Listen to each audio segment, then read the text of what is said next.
तो नमस्कार, मैं आशीष कुमार। आज हम फिर से मौजूद हैं उस शख्स के पास, उस बुजुर्ग के पास जो जड़ी बूटी के माहिर बताए जाते हैं, जड़ी बूटी के जानकार बताए जाते हैं। हालांकि हम आपको एक चीज बता दें कि जब भी बात जड़ी बूटी की होती है तो हम किसी आयुर्वेदाचार्य से ही उस पर विशेष जानकारी लेते हैं, लेकिन ये एक ऐसे बुजुर्ग हैं जो जड़ी बूटी की परख बहुत अच्छे से जानते हैं, उसको वो लाते हैं, अपने अनुभव से वो उसका उपयोग करते हैं। फिलहाल हमारा फोकस का जो केंद्र है वो बूटी ही होगा, वो जड़ी ही होगा, लेकिन उस पर विशेष जानकारी जो है हम आयुर्वेदाचार्य से ही लेंगे। तो हमारे बीच इस समय मौजूद हैं वासुदेव जी, जो कि बिशनपुरा गांव के निवासी हैं। आज हम आपको एक खास जानकारी देने वाले हैं। यदि आप चश्मा लगाते हैं, भले ही नजदीकी हो या दूरी हो, समस्या चाहे जो भी हो, इनका दावा है कि 16 दिनों में आपका चश्मा उतर जाना है। जी हाँ, तो पहले हम ये जानते हैं कि आखिरकार वो कौन सी ऐसी जड़ी बूटी है, वो कौन सा ऐसा नुस्खा है जिसके उपयोग से वास्तव में चश्मा उतर सकता है। उसके बाद हम विशेष जानकारी आयुर्वेदाचार्य से भी लेंगे। राउर नाम तो खैर हम बता देनी है, अपना बारे में पहले हमरा की बताई कि जड़ी बूटी के जौन दुआ के परख बा, जौन जानकारी बा, कब से बा, के तरह से बा। अरे हमारे बुजुर्ग लोग जो थे, वो लोग भी जड़ी बूटी का काम करते थे। देखते देखते जो है अगल बगल रास्ते में या छोटी छोटी झाड़ियों में ये जड़ी बूटी है, चीनने का एक अलग अलग तरीका है। हाँ, छीन लेते हैं, हम चीने भी हैं। इसी से इसको यूज करके हम इसको चेक करते हैं। चेक करने के बाद जब सही निकल जाता है तो यूज करना शुरू कर देते हैं। अच्छा राउर उम्र कितना भाई? उम्र हमारा 64 वर्ष का होगा। 64 आपकी उम्र है, ठीक है ना। आपने पढ़ाई वढ़ाई भी की है जड़ी बूटियों के बारे में? जड़ी बूटी के बारे में एक छोटा सा किताब था, उसी से कुछ कुछ पढ़ कर उसे भी निकाले हैं। मतलब मुख्य चीज ये है कि आपके परिवार में शुरू से ये परंपरा चलती आई है जड़ी बूटियों से जुड़ने की, तो आपको वो पूरी जानकारी, वो पूरा अनुभव है। ठीक है, आज आप क्या बताना चाहते हैं, कौन से जड़ी के बारे में विशेष रूप से बताना चाहते हैं? आज बताना यही चाहते हैं कि जो आंख में फूली हो गया है या आंख में चश्मा लगा हुआ है, इसको दूरी हो या नजदीकी हो, 16 दिन लगाने से, ये हमारा जो जड़ी है, इसको 16 दिन लगाने से आंख का चश्मा उतर जाएगा। देखिए, एक चीज मैं बता दूं, इस धरती पे मैक्सिमम ऐसे लोग हैं, अधिकांशतः ऐसे लोग हैं जो चश्मे का उपयोग करते हैं, वो चाहे दूरी हो या नजदीकी हो, और कहीं ना कहीं प्रॉपर मेडिसिन ना होने की वजह से ही उनको आजीवन चश्मा लगाना पड़ता है। लेकिन आप कह रहे हैं कि 16 दिन में, खैर उस पर तो हम विशेष जानकारी आयुर्वेदाचार्य से लेंगे ही, लेकिन जिस जड़ी बूटी के बारे में आप हमें बता रहे हैं, क्या सच में वो कारीगर है? बहुत बढ़िया, अच्छा कारीगर है। हम जैसे 4, 5, 10 आदमी को बना करके इस दवाई की यूज करके उसको आंख को चश्मा उतरवा दिया। उतरा है? हाँ, उतर गया है। नजदीकी दूरी कुछ भी? हाँ, दोनों को उतार करके दिखा दिया है कि देखो, ऐसे ऐसे करने से दूरी भी खत्म हो जाएगी, दूरी भी बढ़ जाएगी और नजदीकी भी बढ़ जाएगी, समस्या का समाधान होगा। चलिए, तो उस जड़ी के बारे में जरा बताइए। और आपके हाथ में हम कनैल का फूल देख रहे हैं, और ये पत्ता किस चीज का है? एक कनैल का फूल है और एक भेंगरैया का पत्ता है। चलिए, भेंगराज का पत्ता है।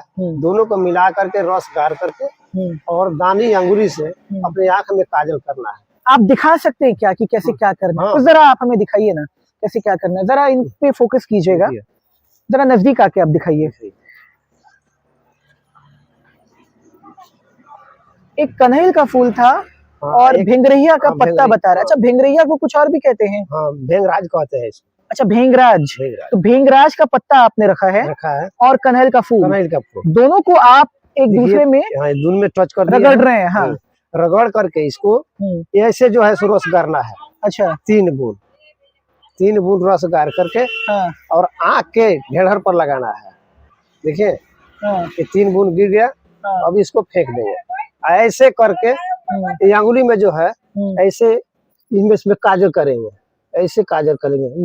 ऊपर वाला भाग में नहीं लगाना है, सब नीचे वाला भाग में दोनों में ही लगा लेना है।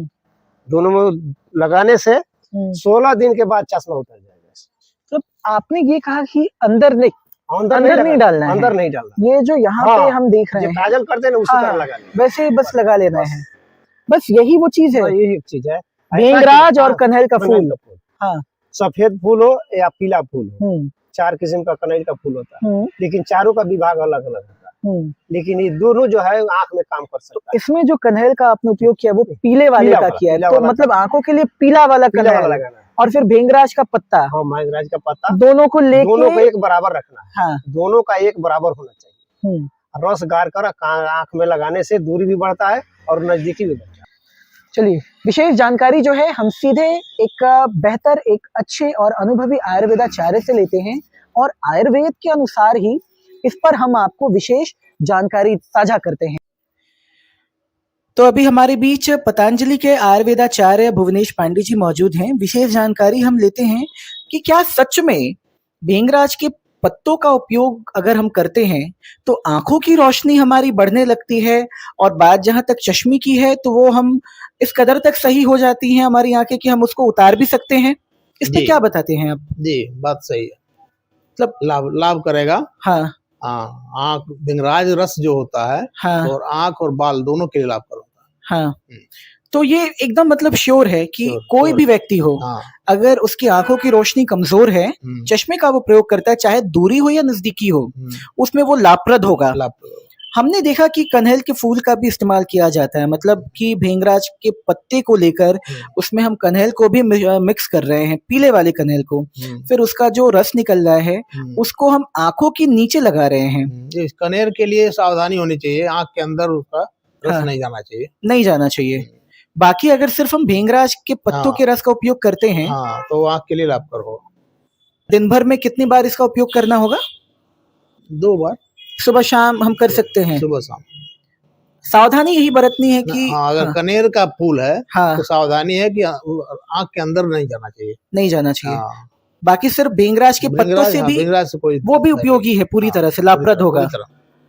ठीक, किसी और भी तरीके से इसका उपयोग कर सकते हैं, जैसे कि रस का तो हमने देख लिया आंखों में, जैसे हम काजल लगाते हैं वैसे, या फिर किसी और तरीके से भी इसका उपयोग होता है? और तरीके से नहीं, आंख में तो उसी रूप में होगा, आत्मोतन के रूप में होगा, ड्रॉप के रूप में हम डाल सकते हैं, तो छान करके रस निकाल करके छान करके ड्रॉप के रूप में आंख में डाल सकते हैं, सिर्फ भेंगराज के पत्ते। हाँ, केवल भेंगराज। चलिए, बहुत बहुत धन्यवाद हमसे जुड़ने के लिए। ठीक।